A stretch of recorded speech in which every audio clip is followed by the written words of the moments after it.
चलिए student start करते हैं आज का लेक्चर। आप लोगों के आशीर्वाद से लेक्चर नंबर 89 तक हम पहुंच गए हैं थर्मोडायनामिक्स में।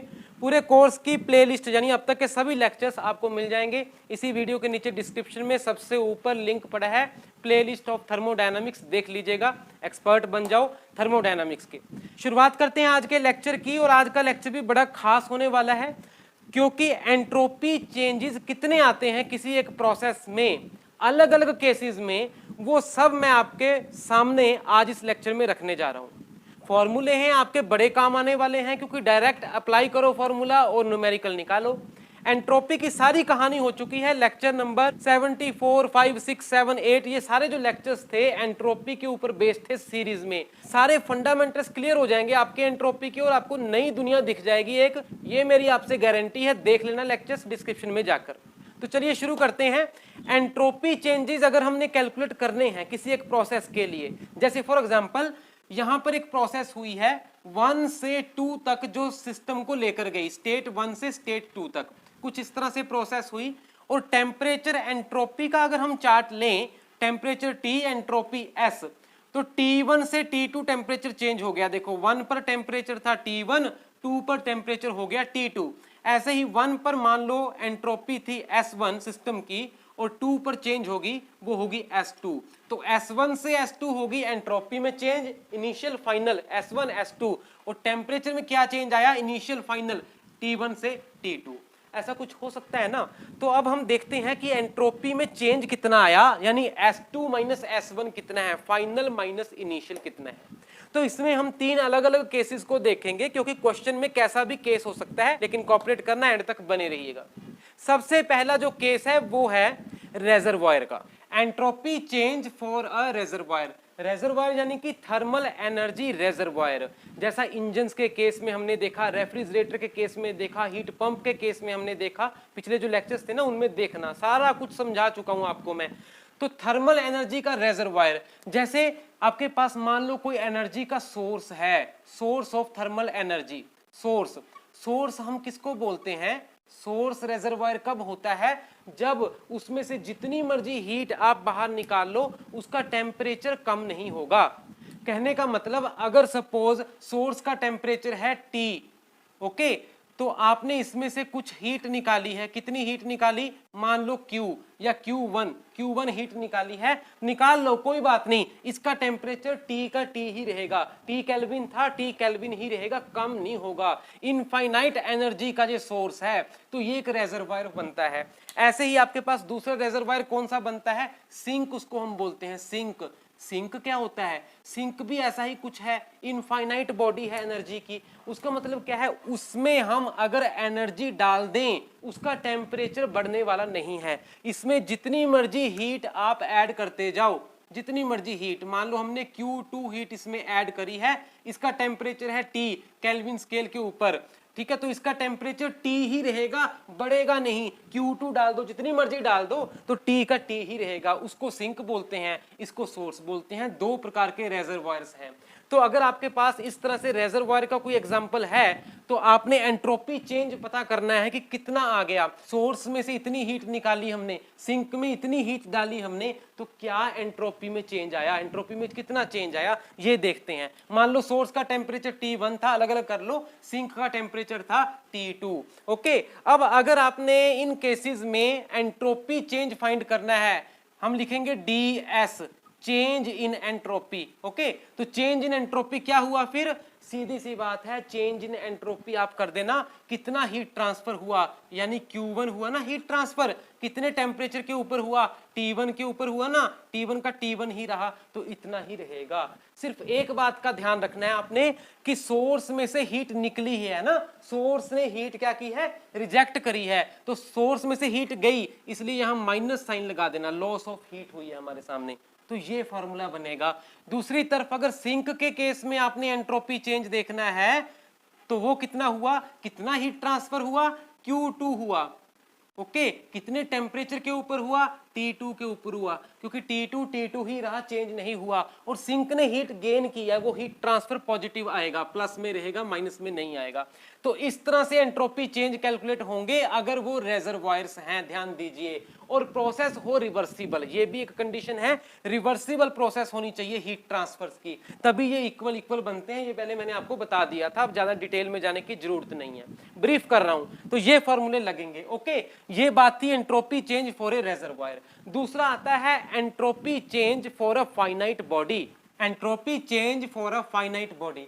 फाइनाइट बॉडी का मतलब हुआ इस केस से उलट। यहां पर क्या था, जब हमने हीट ऐड करी तो टेम्परेचर नहीं बढ़ा, जब हमने हीट निकाली तो टेम्परेचर नहीं चेंज हुआ, नहीं कम हुआ। यहां पर टेम्परेचर चेंज होगा, हीट निकालेंगे तो टेम्परेचर कम होगा, हीट डालेंगे, हीट ऐड करेंगे तो टेम्परेचर बढ़ेगा। उसको कहते हैं फाइनाइट बॉडी, ठीक है। तो मान लो कोई भी एक बॉडी है कुछ इस तरह से, जिसका टेम्परेचर है सपोज T या T1 लिख दीजिए, है ना, अभी T1 टेम्परेचर है, और बाहर जो भी आपके पास सराउंडिंग है उसका टेम्परेचर है इससे कम, मान लो सपोज वो है T2, कि T1 T2 से ज्यादा है। उल्टा भी कर सकते हैं, वो आपकी इच्छा है, कोई फर्क नहीं पड़ेगा। T1 अगर T2 से ज्यादा है तो होगा क्या, होगा ये भी हीट ट्रांसफर होनी शुरू हो जाएगी, हाई टेम्परेचर की तरफ से लो टेम्परेचर वाली साइड में हीट जाना शुरू हो जाएगी।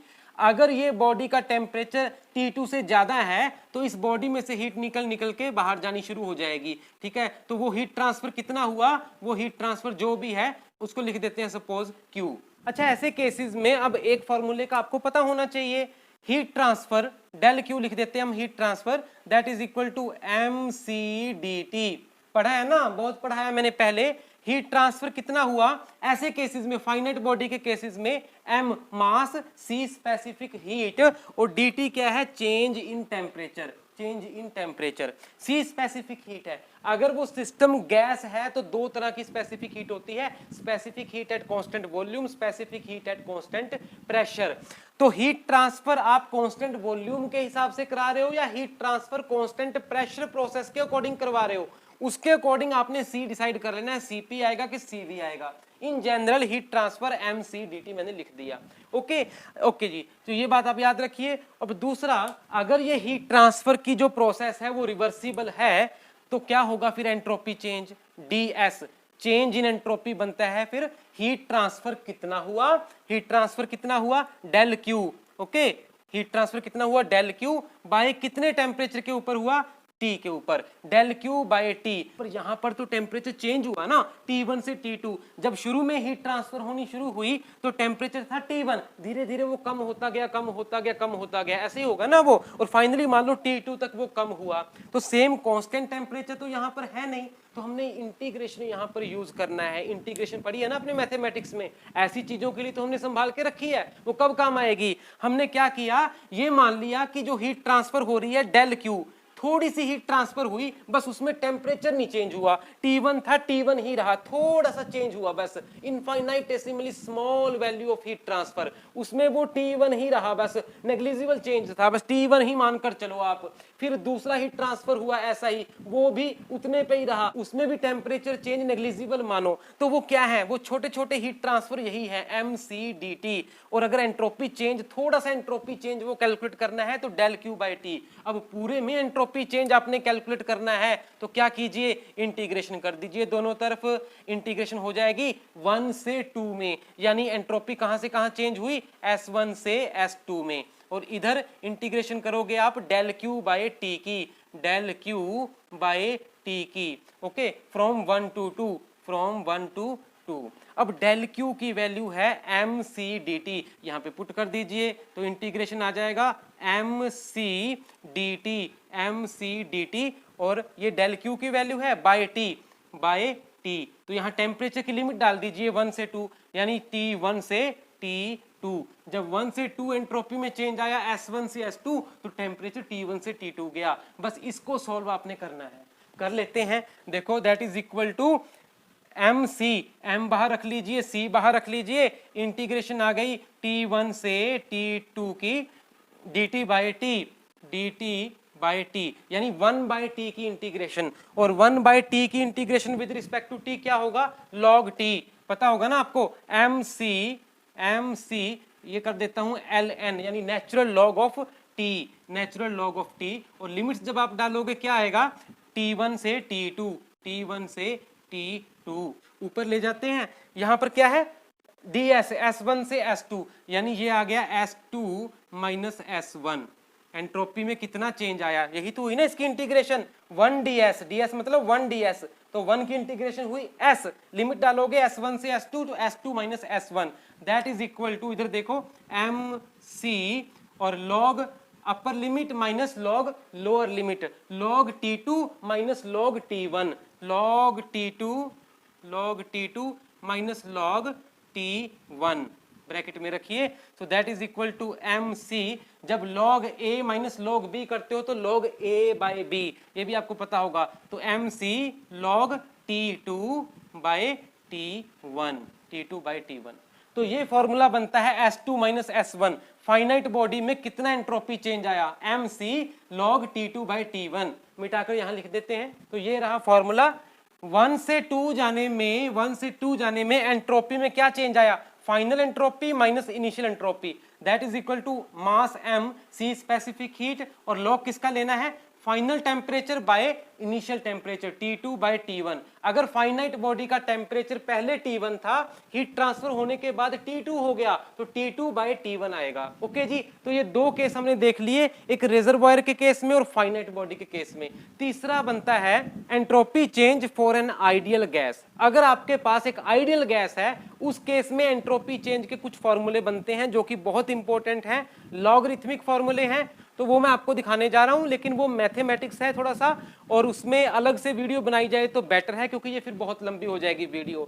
तो वो नेक्स्ट पार्ट में, मैं पार्ट 2 में आपके सामने रखने जा रहा हूं। ये जो वीडियो देख रहे हो ये पार्ट 1 में हम रख देते हैं, और नेक्स्ट इसका पार्ट जो है कंटिन्यू करेंगे पार्ट 2 में। देख लीजिएगा, वो तीसरा केस भी बहुत इंपॉर्टेंट फॉर्मूले हैं। Till then, thank you very much.